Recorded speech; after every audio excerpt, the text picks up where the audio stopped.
अब छोलिया हो या लोबिया, सफेद चने या काले चने, सब कुछ मजेदार बने। मैं राष्ट्र सर्वोपरि की बात करूंगा। मेरे रग रग में राष्ट्रवाद है। हर खबर के पीछे राष्ट्रहित होता है। मैं उस राष्ट्रहित की बात करूंगा। देखिए मेरे साथ राष्ट्र सर्वोपरि।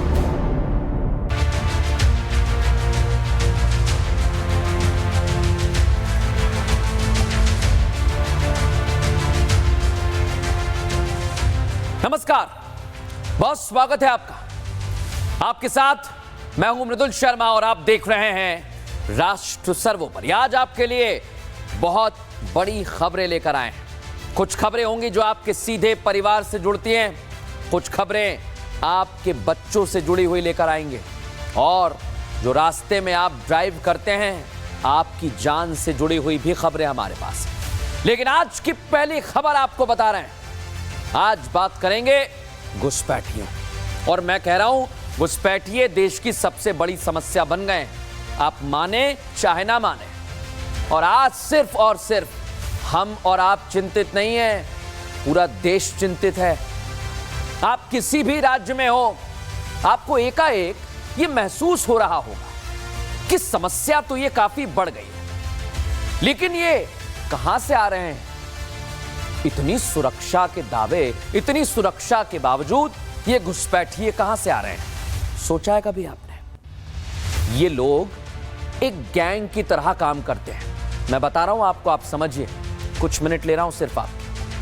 जो दुश्मन देश है, वहां से कुछ लोग देश में बैठे, जो हमारे देश में गद्दार है ना, उनसे संपर्क करते हैं, और हमारे देश में बैठे गद्दार लग जाते हैं काम पर। इनके लिए आसान काम होते हैं। क्या होता है?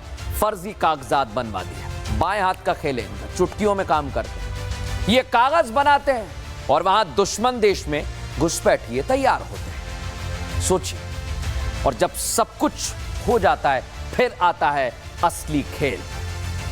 ये भारत में अलग अलग राज्यों से अंदर आ जाते हैं, घुसपैठ करते हैं अवैध रूप से। और जो बॉर्डर से सटे हुए राज्य हैं, वो लोग तो ध्यान से सुने, वहां पर इन्हें मदद मिलती। मैं कह रहा हूं ना, गद्दार हैं हमारे देश में, मदद करते हैं। वहां से ये देश में तो आ जाते हैं, लेकिन उन राज्यों में नहीं रहते हैं। ये फिर देश के अलग अलग इलाकों में बंट जाते हैं। समझ गए आप पूरी थ्योरी इनकी? थोड़े दिन ये ऐसी जगह पर रहते हैं जो आम लोगों की पहुंच से दूर होती है, आपका ध्यान नहीं जाएगा। और जैसे ही वक्त देखते हैं, फिर ये भीड़ का हिस्सा बन जाते हैं, आपके और हमारे बीच आ जाते हैं। अब सोचिए जरा, ये आपके बीच आ गए हैं, आप इन्हें कैसे पहचानेंगे?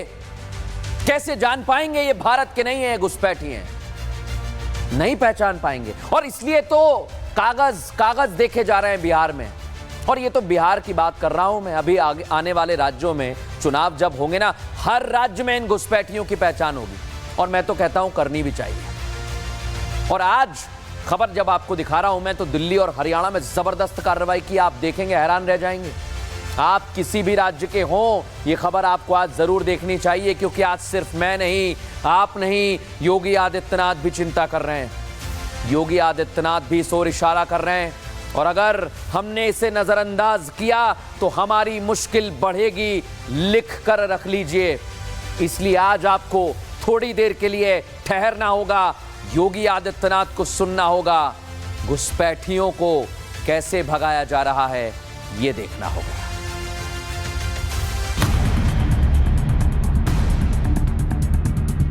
देश को 2047 तक विकसित भारत बनाने का मिशन इतना आसान नहीं है। पूरी राह पर जगह जगह रोड़े हैं, ऐसे रोड़े जिन्हें हटाए बिना भारत को विकास की राह पर आगे बढ़ाना मुश्किल है। और इन्हीं रुकावटों में सबसे बड़ी रुकावट है घुसपैठिए। ये घुसपैठिए न केवल देश की आबादी बढ़ाकर बोझ बन रहे हैं, बल्कि यहाँ रहते हुए देश को हर स्तर पर नुकसान पहुंचा रहे हैं। आर्थिक नुकसान से लेकर देश सुरक्षा के लिहाज से भी जंग लड़ रहा है।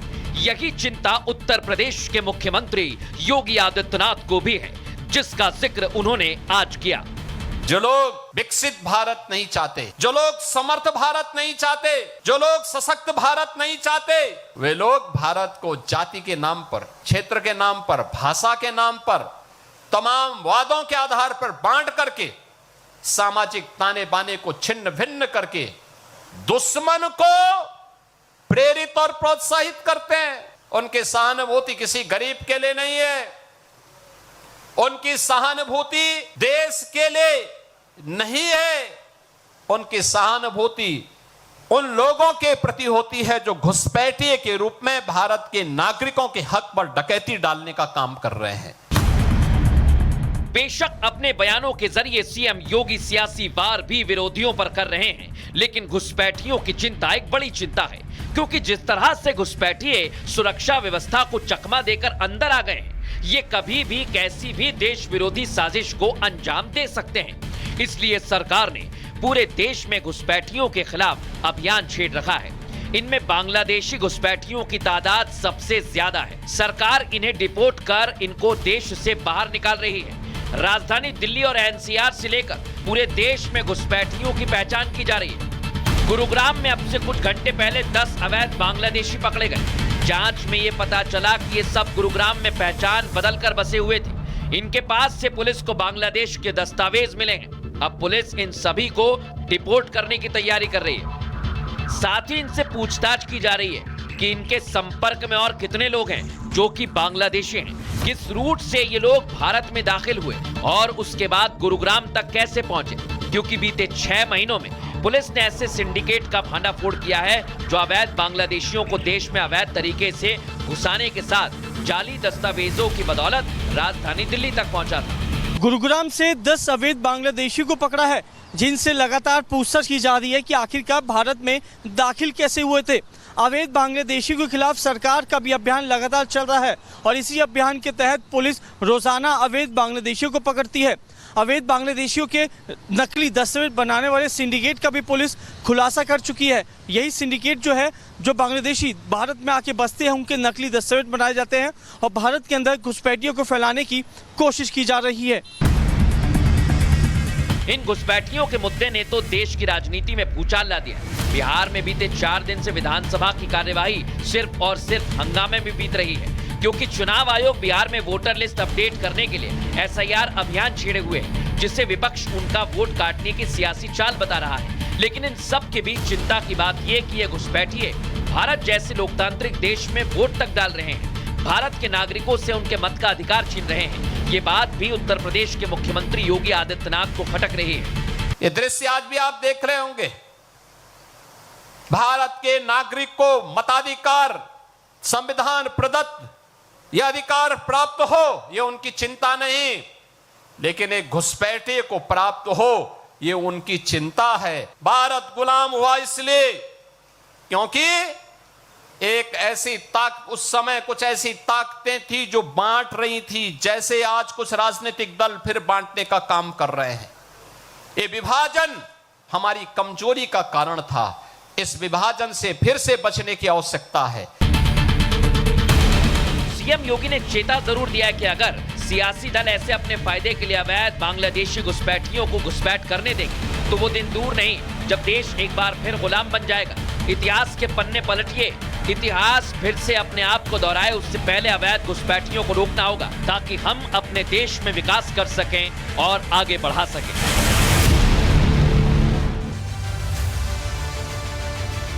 इस ओर हमें ध्यान देना होगा, योगी आदित्यनाथ कह रहे हैं। हम आपसे लगातार कह रहे हैं, अगर आप अभी भी नहीं ध्यान देंगे तो फिर देर हो जाएगी। बहरहाल खबरों में आगे बढ़ेंगे और आज आपके लिए एक और खबर लेकर आए। माफियाओं को सबक सिखाया जा रहा है। हाल ही में एक फिल्म आई थी, आप सभी ने वो फिल्म देखी होगी या उसके बारे में सुना होगा। क्या होता है उस फिल्म में, जंगल से एक स्मगलर लकड़ी की स्मगलिंग करता है। सोचिए, फिल्म का नाम है पुष्पा। देखिए ना आपने, जंगल के जंगल काटे जाते हैं और जब पुलिस रोकती है पुष्पा को तो पुष्पा कहता है कि मैं झुकेगा नहीं। लेकिन ये तो फिल्म की बात हो गई, असल में ये सब नहीं चलता है, झुकना वुकना ये सब नहीं चल पाता है। पुलिस के सामने अगर ऐसा कोई माफिया करेगा तो पुलिस क्या करेगी? पहले तो पकड़ेगी, फिर अच्छे से तोड़ेगी। और अच्छे से अच्छा माफिया ये नहीं कहेगा कि मैं झुकेगा नहीं, फिर वो कहेगा कि माफ कर दो। और ये हो रहा है आजकल। तो आप किसी भी राज्य में चले जाइए, कोई भी माफिया हो, बड़े से बड़ा बदमाश क्यों ना हो, वो भागने की कोशिश करने से पहले 100 बार सोच रहा है, क्योंकि उसे डर है कभी गाड़ी पलट जाती है, तो कभी गलती से अगर बच गया तो ज्यादा दिन नहीं चल पाता है। पुलिस उसे खोज निकालकर सबक सिखाती है। और फिर क्या होता है वो आप जानते हैं। अब जो मैं खबर आपको दिखाने वाला हूं उसमें भी कुछ ऐसा हुआ है। माफियाओं की संख्या जरूर बढ़ गई है। खबर महाराष्ट्र से आई है। पुलिस माफियाओं को दिन में तारे दिखा रही है। खबर दिखाऊंगा महाराष्ट्र की। पुलिस ने रेत माफियाओं को धर दबोचा, लेकिन इन माफियाओं को पकड़ना आसान नहीं था। पहले तो यह बता दूं आपको, ये भी बड़े शातिर थे। जब पुलिस ने प्लान बिछाया तो ये फिल्मी दुनिया के अपराधियों की तरह भागने की कोशिश करने लगे। लेकिन ये फिल्म नहीं है, ये महाराष्ट्र की पुलिस है भैया। आपको नहीं समझ में आ रहा है? ये पाताल से भी आपको खोज कर निकालेगी। और इसलिए मैं आज खाकी की तस्वीर आपको दिखा रहा हूं, ताकि आपको भी पता चले कि हमारे देश में कुछ पुलिस वाले ईमानदारी से काम करते हैं। और राष्ट्र सर्वोपरि में उनकी तस्वीर दिखाना जरूरी है, क्योंकि वही माफियाओं का खात्मा कर रहे हैं। देखिए जरा।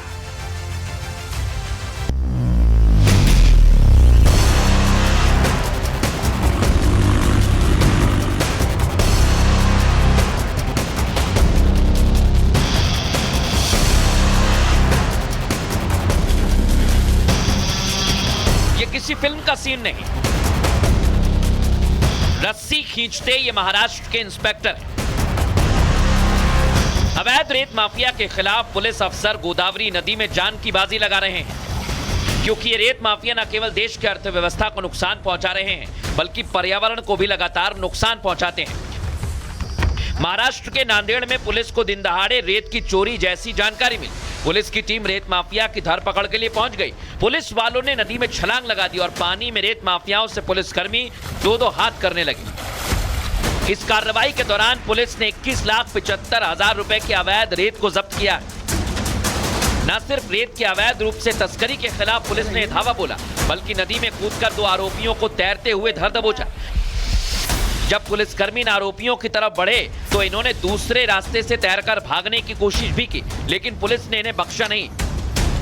पुलिस निरीक्षक ओमकांत के नेतृत्व में हुई इस कार्रवाई के दौरान जब्त की गई सभी नाव और मशीनों को मौके पर जला दिया गया। पुलिस प्रशासन लगातार रेत माफियाओं की रीढ़ तोड़ रहा है। ये कार्रवाई इसलिए ही की जा रही है ताकि देश से रेत माफिया नहीं बल्कि हर तरह के माफिया का नामो निशान मिटाया जाए। रेत mafia, tanker mafia, parking mafia, कोयला माफिया और स्लम माफिया जैसे कई और माफिया हैं जो आज भारत में फल फूल रहे हैं। भारत में माफियाओं का जाल एक बड़ी समस्या बन गया है। ये प्राकृतिक संसाधनों को अवैध रूप से लूटते हैं। ईवाई की रिपोर्ट के मुताबिक 2023 में भारत की अवैध अर्थव्यवस्था जीडीपी के 26% से ज्यादा रही। इसका मतलब यह कि देश की अर्थव्यवस्था का एक हिस्सा गैर कानूनी गतिविधियों से चल रहा है। इसलिए भारत में माफियाओं के जाल को तोड़ना जरूरी हो गया है। सरकार इसे खत्म करने के लिए कदम उठा रही है ताकि माफियाओं की गैर कानूनी गतिविधियों को रोका जा सके, क्योंकि आज भारत की $1 ट्रिलियन से ज्यादा की आर्थिक गतिविधि जीडीपी में दर्ज नहीं है। जर्मनी में यह आंकड़ा 7% से कम है। अगर अवैध अर्थव्यवस्था के गैर आपराधिक हिस्से को जोड़ दिया जाए तो भारत की जीडीपी जर्मनी की $4.7 ट्रिलियन से ज्यादा हो सकती है। सरकार को माफियाओं से जो टैक्स का नुकसान होता है उससे स्वास्थ्य, शिक्षा और रक्षा जैसी जरूरी सुविधाओं को बेहतर बनाया जा सकता है। इसलिए महाराष्ट्र में देश से खिलवाड़ करने वाले इन माफियाओं के खिलाफ सख्त कार्रवाई के निर्देश दिए जा चुके हैं। इसी कड़ी में नांदेड़ में रेत माफियाओं के खिलाफ बड़ा धावा बोला गया। देश विकास के पथ पर आगे बढ़ रहा है। इंफ्रास्ट्रक्चर से लेकर दूसरे सेक्टर में तरक्की कर रहा है। भारत में निर्माण कार्य भी तेजी से हो रहे हैं, इसीलिए रेत की मांग भी बढ़ रही है। इस वजह से रेत का अवैध कारोबार भी बढ़ रहा है। देश को इन माफियाओं से छुटकारा दिलाना है और यहाँ सवाल उन अधिकारियों पर भी उठता है जिनके कारण ये माफिया फल फूल रहे हैं। ये भ्रष्ट अधिकारी जब तक सिस्टम में बैठे रहेंगे तब तक देश को दीमक की तरह खाते रहेंगे। ऐसे में इन पर भी एक्शन होना जरूरी है, क्योंकि सच यही है कि हमारे लिए राष्ट्र सर्वोपरि है। अब आपको मैं खबरों में आगे बढ़ूं उससे पहले बता दूं कि अलग अलग राज्यों में अगर पुलिस काम करती है तो आप उनकी सराहना कर सकते हैं, क्योंकि यही लोग हैं जो आपकी और हमारी सुरक्षा के लिए हर वक्त तैनात रहते हैं। अब खबरों में आगे बढ़ेंगे। एक और बड़ी खबर आज आपके लिए लेकर आए हैं, लेकिन उससे पहले आपको बता देना चाहता हूं, हर आम आदमी काम करता है। कोई छोटी नौकरी, कोई बड़ी नौकरी, कोई छोटी जगह काम कर रहा है। सभी अपने अपने हिसाब से काम कर रहे हैं, ये तो आप जानते हैं, और मेहनताना यानी सैलरी पाते हैं। लेकिन अगर मैं आपसे कहूं कि कोई आपसे जी भर के काम करवाए, जमकर मेहनत करवाए और अच्छे से आप उसके काम को अंजाम पर पहुंचा दें, फिर जब आप अपनी तनख्वाह यानी सैलरी मांगने जाएं तो वो आपको सैलरी ना दे, आप क्या करेंगे बताइए जरा। आपको लगेगा इतना काम किया है, पैसा तो जरूर लूंगा मैं। आपको गुस्सा भी आएगा और आप जरूर गुस्सा करेंगे, क्रोधित हो जाएंगे। लेकिन आज जो खबर आपको दिखा रहा हूं उसमें ऐसा कुछ नहीं हो रहा है, इसके ठीक उलट हो रहा है। सैलरी ना मिलने पर जब कर्मचारी गुस्सा हुआ तो उसने लड़ाई नहीं की, बल्कि मालिक ने उसे उल्टा मारा है। दिखा रहा हूं मैं इनका चेहरा। सोचिए आप, सैलरी मांगना अपराध हो गया हमारे देश में। आप मुझे बताइए, अच्छा ये मालिक सिर्फ इसलिए अपनी दम दिखा रहा है क्योंकि ये विधायक है, सिर्फ इसलिए ये उस नौकर को सैलरी नहीं दे रहा। सोचिए आप, ये विधायक है कांग्रेस का, चेहरा देखिए आप और सोचिए इस विधायक पर जो सियासत का रंग चढ़ा हुआ है, आज उस रंग को हम उतार देंगे। इस चेहरे को देख लीजिए, इसका रंग उतर गया है। सोचिए इसकी सोच कितनी गिरी हुई है। इसने काम करा लिया है गरीब आदमी से और उसका पैसा नहीं दिया, और जब अपनी मेहनत की कमाई मांगने के लिए उसने आवाज उठाई तो उसे खूब मारा। देखिए इसे राष्ट्र सर्वोपरि में, और ऐसे नेताओं को देखकर समझिए आप कि ये काम के पैसे जब नहीं दे रहे हैं तो इनकी ईमानदारी क्या होगी। क्या ये अपना काम ईमानदारी से कर पाएंगे? नहीं कर पाएंगे। मैं कहता हूं ये तो काम ही नहीं कर पाएंगे, ये सिर्फ जीत गए आपका वोट लेकर। एक मामूली सा नौकर, सोचिए जरा क्या पैसे होंगे उसके, क्या रुपए होंगे। जब उसने आवाज उठाई तो उसको मारा गया, लेकिन उसने आवाज आप लोगों के लिए भी उठाई है। सोचिए जब आप अपनी मेहनत की कमाई से वंचित हो जाएंगे तो क्या होगा। इसलिए आज राष्ट्र सर्वोपरि में यह खबर दिखा रहा हूं, देखिए जरा।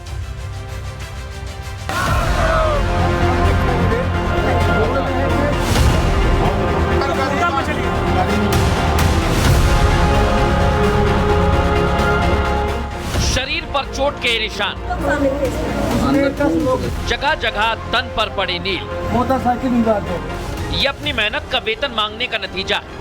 पीड़ित के शरीर पर दिख रहे चोट के निशान और नील को देखकर आप ये समझ गए होंगे कि इसे कितनी बुरी तरह से पीटा गया है। इसका कसूर सिर्फ इतना था कि ये 3 महीने की बकाया सैलरी अपने मालिक से मांग रहा था। मैं दोपहर में 1 बजे ऑफिस पहले गया पैसा लेने, 3 महीना तनख्वाह मेरा पड़ा। मैं गया तो हमको 5-7 आवर पहले मारे। अभय मिश्रा सिमरिया विधायक। ये कहानी केवल इतनी भर नहीं है, क्योंकि पीड़ित का मालिक एक सफेदपोश है। मध्य प्रदेश के रीवा में कांग्रेस विधायक अभय मिश्रा के घर पर काम करने वाले इस युवक अभिषेक तिवारी ने उन पर और उनके गुर्गों पर सैलरी मांगने पर मारपीट का आरोप लगाया गया। पीड़ित का कहना है कि वो अपनी सैलरी मांग रहा था। इस बात पर उसे बंधक बनाकर करीब 2.5 घंटे तक बुरी तरह पीटा गया। पीड़ित अभिषेक तिवारी विधायक के फार्म हाउस में पिछले 1 साल से काम कर रहा था और उसका आरोप है कि उसे बीते 3 महीने की सैलरी नहीं मिली। उसने जब विधायक के ऑफिस स्टाफ से सैलरी मांगी तो विधायक भड़क गए। पीड़ित को कांग्रेस विधायक अभय मिश्रा ने अपने ऑफिस बुलाया, जहां खुद विधायक और उसके गुर्गों ने उसके साथ बेरहमी से मारपीट की। 20-25 लाठी हमको गिन के मारी। फिर इसके बाद गनमैन, उनका सरकारी गनमैन मिलता है, वो भी मारा। फिर इसके बाद उधर सब चारों को दोनों को गेट बंद करके हमको 2.5 घंटा उनके चमचों मारी। उनका ड्राइवर दीपक द्विवेदी और ऑफिस के 3-4 लोग बाहर से मंगाए थे, ये मारे। ये आरोप एक नौकर ने उस जनप्रतिनिधि पर लगाए हैं जिसे जनता चुनती है। अगर नेता ही ऐसा करेंगे तो दूसरे लोगों से क्या ही उम्मीद की जाएगी। किसी की मजदूरी कराने के बाद उसका मेहनताना मिलना उसका अधिकार है, लेकिन सोचिए कितनी बेरहमी से उसे पीटा गया। हद तो तब हो गई जब वो किसी तरह वहां से भागकर थाने पहुंचा तो पुलिस वालों ने कांग्रेस विधायक अभय मिश्रा के खिलाफ केस दर्ज करने से मना कर दिया। इसके बाद पूर्व बीजेपी विधायक केपी त्रिपाठी अपने समर्थकों के साथ वहां पहुंचे और थाने का घेराव कर कांग्रेस विधायक के खिलाफ कार्रवाई की मांग की। पुलिस से काफी बहसबाजी के बाद पुलिस ने हाथ जोड़ ली और कांग्रेस विधायक समेत 5 के खिलाफ मारपीट की धाराओं में केस दर्ज किया। ये आवेदक हैं अभिषेक तिवारी, उन्होंने अपने साथ मारपीट की घटना बताई है और उसी आधार पर चौराहा थाने में 5 लोगों के अगेंस्ट में कायमी कर दी गई। विधायक जी के भी खिलाफ उन्होंने उन्होंने आवेदन दिया है उसमें उनका भी नाम है, तो अभी प्राथमिक रूप से कायमी कर ली गई है और मामले को जांच में ले लिया। लेकिन सवाल यहाँ ये उठता है कि क्या खाकी बिकाऊ हो गई है? क्या सियासी दबाव में वर्दी वाले अपना कर्तव्य भूल गए हैं और ये कुर्सी का नशा है जो कांग्रेस नेता अपने कर्मचारियों को पीट रहे हैं, सैलरी नहीं दे रहे हैं? आखिर ये नेता कैसे आपका विकास करेंगे? एक बार जरूर सोचिए।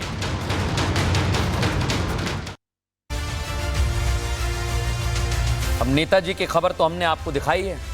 उम्मीद करते हैं जो लोग अपने कर्मचारियों की सैलरी खा रहे होंगे वो भी आज राष्ट्र सर्वोपरि देखकर जाग जाएंगे। बहरहाल खबरों में आगे बढ़ेंगे और एक और खबर आपके काम की दिखा रहा हूं आज राष्ट्र सर्वोपरि में। और अगर आप कैब ड्राइवर हैं या आप गाड़ी भी चलाते हैं या आपका अपने शहर से कहीं दूसरे शहर आना जाना होता है तो थोड़ी देर के लिए रुककर मुझे सुन लीजिए। आपके काम की बात कह रहा हूं क्योंकि हो सकता है कि अगले पल आप कोई रास्ता लें और वो आपकी जान ले लें। ऐसा मैं क्यों कह रहा हूं? क्योंकि आजकल कई लोग, ज्यादातर लोग गूगल मैप के सहारे चलते हैं। पहले ऐसा होता था कि आप किसी से रास्ता पूछते थे, पूछते पूछते आप अपनी मंजिल पर पहुंचते थे। लेकिन आजकल मंजिल फोन में डाली गूगल मैप में और निकल गए। लेकिन ये आपकी जान के साथ बहुत बड़ा खिलवाड़ हो रहा है। हो सकता है गूगल मैप आपके बड़े काम की चीज हो, लेकिन कई लोगों की जान लेने पर आमादा हो गया है। गूगल मैप पर आप रास्ता डालेंगे तो ये आपको कभी खेत में पहुंचा देगा, कभी नदी के अंदर पहुंचा देगा, कभी ऐसे पुल पर पहुंचा देगा जो आधा बना हुआ है, आप जाएंगे और पुल के नीचे गाड़ी चली जाएगी। ऐसा हुआ है। और इतना ही नहीं, कई बार तो हमने देखा है रात के अंधेरे में गूगल मैप ऐसी ऐसी जगह पहुंचा देता है जहां से निकलना आपके लिए खतरे से खाली नहीं है। कई बार हमने ऐसा देखा है। और आज जो खबर आपको दिखा रहा हूं, सोचिए आप, गूगल मैप से एक महिला जा रही थी। आमतौर पर आप भी गूगल मैप का इस्तेमाल करते हैं और आपके साथ ये हुआ होगा। आप जगह डाल रहे हैं कोई और, मैप ले जा रहा है कहीं और, यू टर्न की जगह सीधा दिखा रहा है, सीधे की जगह नीचे दिखा रहा है, पुल पर चढ़ना है तो मोड़ दिखा रहा है। ये गूगल मैप बड़े कमाल की चीज़ है, गजब है। इसका भरोसा मत करिएगा, क्योंकि महाराष्ट्र में एक महिला इस मैप के भरोसे गई और सीधे कहां पहुंच गई? नदी के अंदर, नाले के अंदर। और 4-5 दोस्त जा रहे थे एक जगह गूगल मैप के भरोसे। पता है उनके साथ क्या हुआ? एक गांव में पहुंच गए वो रात के अंधेरे में। लोगों को लगा ये चोर आ गए, जमकर उनके साथ मारपीट की। उसके बाद क्या हुआ ये रिपोर्ट आपको देख लेनी चाहिए।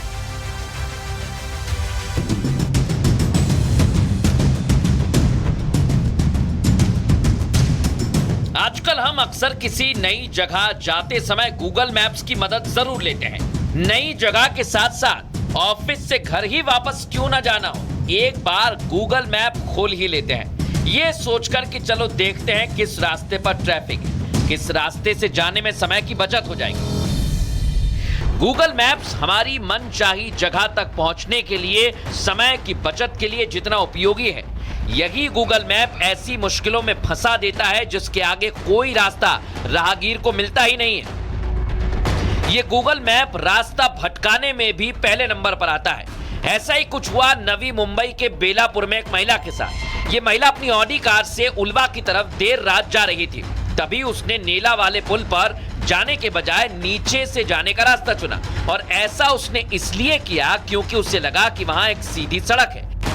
लेकिन गूगल मैप पर यही विश्वास उसकी सबसे बड़ी गलती साबित हुआ, क्योंकि उसकी कार सीधे नाले में जा गिरी। जब कार नाले में गिरी तो गनीमत यह रही कि वहां पास में मरीन सिक्योरिटी पुलिस मौजूद थी, जिसने गश्ती नाव की मदद से महिला की जान बचा ली, नहीं तो बड़ा हादसा हो जाता। बाद में फिर कार को क्रेन की मदद से नाले के बाहर निकाला गया। इसी तरह उत्तर प्रदेश के अमरोहा जिले में पानीपत से लौट रहे संभल के 4 युवक गूगल मैप की वजह से अमरोहा में ही रास्ता भटक गए। उन्होंने मोबाइल पर गूगल मैप से रास्ता खोजा, लेकिन गूगल मैप ने जो रास्ता बताया उस पर चलने से वो रात में रास्ता भटक गए। रास्ता भटके तो ग्रामीणों ने कार सवारों को चोर समझ लिया और उनकी जमकर धुनाई कर दी, कार में तोड़फोड़ कर दी। मारपीट के कारण उनमें से 2 युवकों की हालत गंभीर बनी हुई है। गाड़ी से पानीपत से अपने गांव जा रहे थे। रात्रि का वक्त होने के कारण मार्ग से भटक गए। पतई खालसा गांव में डिडौली पहुंच गए तो गांव वालों ने उन्हें संदिग्ध समझ के उनके साथ मारपीट की गई तथा गाड़ी क्षतिग्रस्त कर दी गई। इस प्रकरण में थाना डिडौली पर उचित धाराओं में अज्ञात लोगों के विरुद्ध अभियोग पंजीकृत हुआ है तथा मौके से बरामद वीडियो द्वारा इन लोगों की पहचान करके आवश्यक वैधानिक कार्रवाई की जाएगी। गूगल मैप के धोखा देने का ये कोई पहला या दूसरा मामला नहीं। पहले भी इस तरह की कई सारी घटनाएं सामने आती रही हैं। लोगों की जान तक चली गई है। गूगल मैप लोगों के लिए राह आसान करता है, लेकिन कभी कभी आंख मूंद कर इसके सहारे चलने पर हादसे होते हैं। ऐसे में ये समझना होगा कि गूगल मैप एक उपयोगी टूल जरूर है, लेकिन ये हमेशा सटीक नहीं होता। कई बार ये गलत रास्ता और गलत जगह पर आपको पहुंचा देता है, जिससे आपको परेशानी उठानी पड़ सकती है। इसलिए रास्ते में चलते समय अपनी आंखें और दिमाग खुला रखें। जगह जगह साइन बोर्ड होते हैं, लोग भी होते हैं, उन्हें फॉलो करें, उनसे पूछें और अपनी जान बचाएं। राष्ट्र सर्वोपरि में मैंने ये खबर इसलिए दिखाई है कि आप गूगल मैप के साथ साथ भारत के ही तो लोग हैं। अलग अलग राज्यों में जाते हैं, उनसे बात करिए, रास्ता पूछ लीजिए और ऐसे ऐसे करके आप ठीक तरह से अपनी मंजिल पर पहुंच जाएंगे। बहरहाल खबरों में आगे बढ़ेंगे और आज एक गंभीर खबर आपको बता रहा हूं। आपको पता है बच्चों की दुनिया बड़ी अलग होती है और उस दुनिया में अगर आप नहीं जाएंगे तो वो बच्चे आपसे दूर हो जाएंगे। इतने दूर हो जाएंगे कि शायद वो आपसे फिर मिल भी ना पाए। अहमदाबाद से जो खबर सामने आई है वो इसी ओर इशारा करती है। बच्चे कुछ भी सोच सकते हैं, कुछ भी। वो आपसे किसी बात पर नाराज हो जाएंगे, छोटी सी चीज में खुश हो जाएंगे, इसलिए उन्हें मासूम कहते हैं हम लोग। लेकिन आजकल बच्चे बहुत परेशान रहने लगे हैं। एक रिपोर्ट के मुताबिक 5 करोड़ बच्चे मानसिक तनाव से गुजर रहे हैं। कहीं मत जाइएगा, आप बड़ी बात कह रहा हूं। कारण आपको पता है क्या है? कारण आपको जब बताऊंगा तो आप चौंक जाएंगे।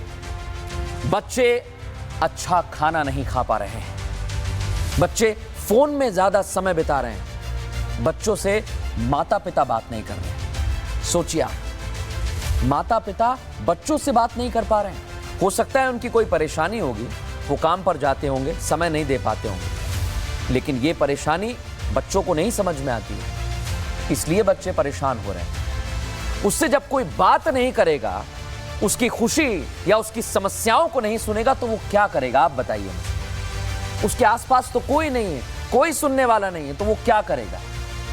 उसके पास तो इतना सब कुछ झेलने की क्षमता भी नहीं है, तो आखिर में क्या करेगा वो? कोई फोन में वीडियो देखेगा, उसे लगेगा कि यही सही रास्ता है और वो अपनी जान दे देगा। ये खबर मैं राष्ट्र सर्वोपरि में आप लोगों को दिखा रहा हूं। आपको गंभीरता से लेना होगा। कोई नहीं कहेगा आपसे, मैं दावे के साथ कह रहा हूं, कोई नहीं बताएगा आपको इनके बारे में। कोई नेता ध्यान भी नहीं देगा क्योंकि ये वोट बैंक नहीं है। लेकिन मैं आपसे कहता हूं, यही बच्चे देश की जान है। अगर इनकी समस्याओं की बात नहीं होगी तो कोई मतलब नहीं है आपका और हमारा। इनसे बात करिए। आज से आप वादा करिए मुझसे, आप अपने बच्चों के संग वक्त बिताएंगे, इनके साथ थोड़ी बातें करेंगे। अगर हर परिवार में ये होने लगा तो हम खत्म होते बचपन को बचा पाएंगे। नहीं तो अहमदाबाद में जो हुआ है वो आपको खुद देख लेना चाहिए।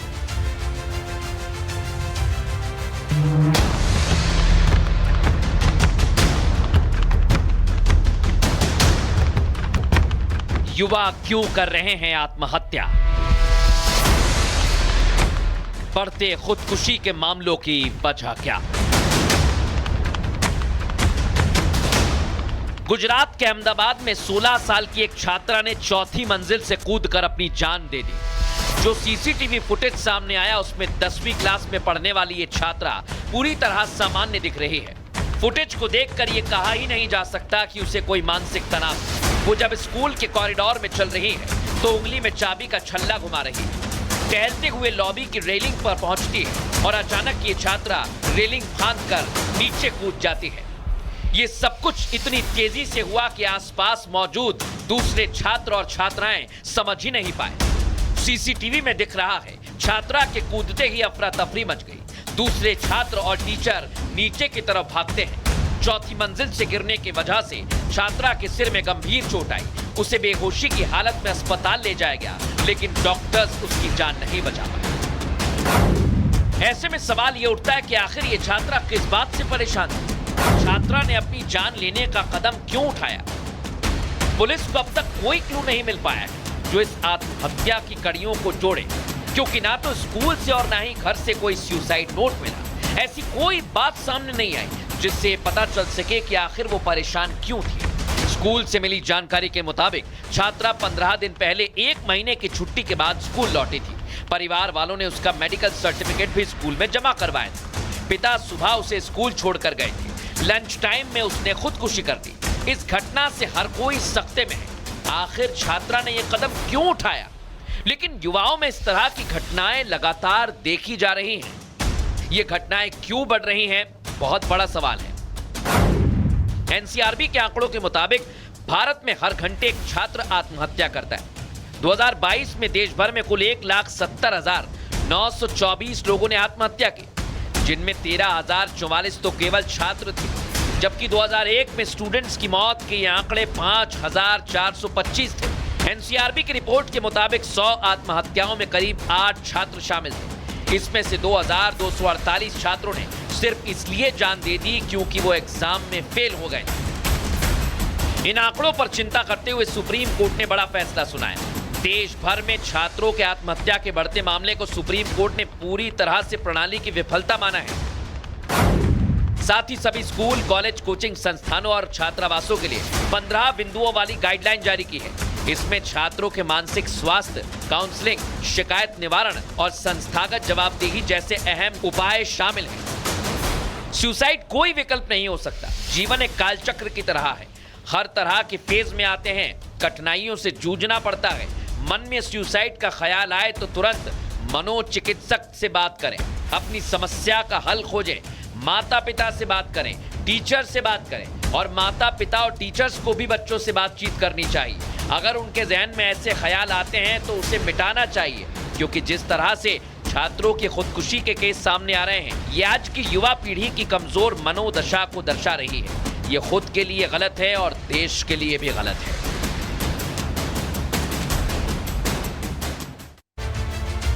अब राष्ट्र सर्वोपरि में खबर आपको दिखा रहे हैं। उत्तर प्रदेश के अयोध्या से रात के अंधेरे में कुछ लोग आते हैं और एक बुजुर्ग महिला को छोड़कर चले जाते हैं। दावा यह किया जा रहा है कि यह महिला उनके परिवार की थी, लेकिन रात के अंधेरे में बीमार बुजुर्ग महिला, सोचिए जरा आप, इस मौसम में कोई छोड़ जाए तो क्या होगा। महिला की मौत हो गई, वो तो सीसीटीवी में पूरी घटना कैद हो गई। और आप सोचिए, अयोध्या जो धर्म नगरी है, जहां से हम मर्यादा सीखते हैं प्रभु श्री राम से, वहां अगर ऐसी घटना हो रही है तो सवाल खड़े होंगे कि आखिर ये हो क्या रहा है। राष्ट्र सर्वोपरि में ये रिपोर्ट जरूर देखें।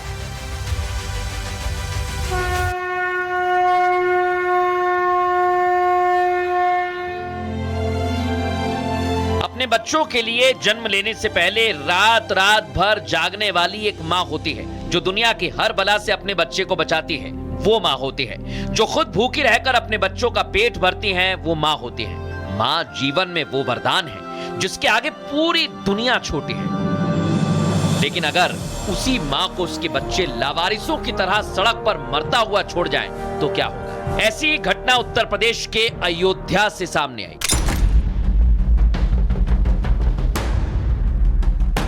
जहां बुढ़ापे में एक मां को उसके बच्चों ने घर के बाहर निकाल दिया। ये मां करहाती रही, लेकिन इनके बच्चों ने इनकी तरफ पलट कर नहीं देखा।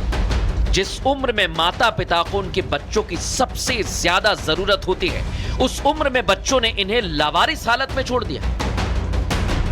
जिंदगी के आखिरी पड़ाव में गंभीर बीमारी से जूझ रही इन बुजुर्ग महिला को इनके बच्चे ई रिक्शा से ले जाते हैं और सीसीटीवी फुटेज में दिखाई दे रहे हैं। इसी फुटेज में यह साफ दिखाई दे रहा है कि सड़क किनारे लावारिस की तरह फेंक कर वो वहां से चले जाते हैं। देखिए किस तरह एक लड़का और लड़की इस बुजुर्ग महिला को ई रिक्शा से उतारते हैं और लावारिस की तरह सड़क किनारे छोड़कर वापस चले जाते हैं। लेकिन इन बुजुर्ग की हालत ऐसी नहीं थी कि वो सड़क पर अकेले रहें, मौसम की परिस्थिति को झेल पाए। जब इनके बच्चों ने सड़क पर इन्हें छोड़ा तो वो अपने हाथ और पांव को हिला रही थी, जिससे साफ हो गया कि वो जिंदा थी।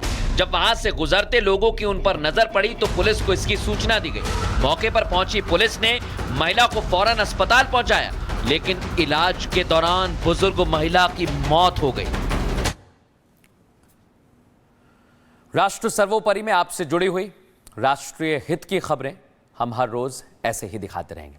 बहरहाल आगे बढ़ेंगे और आज आपके लिए एक जानकारी। Realme 15 series 5G the perfect AI party phone पेश करता है आपको आज की ताजा खबरें क्रिस्प और क्लियर, बिल्कुल उसके 50 4K 60 FPS कैमरा शॉट्स की तरह। नमस्कार।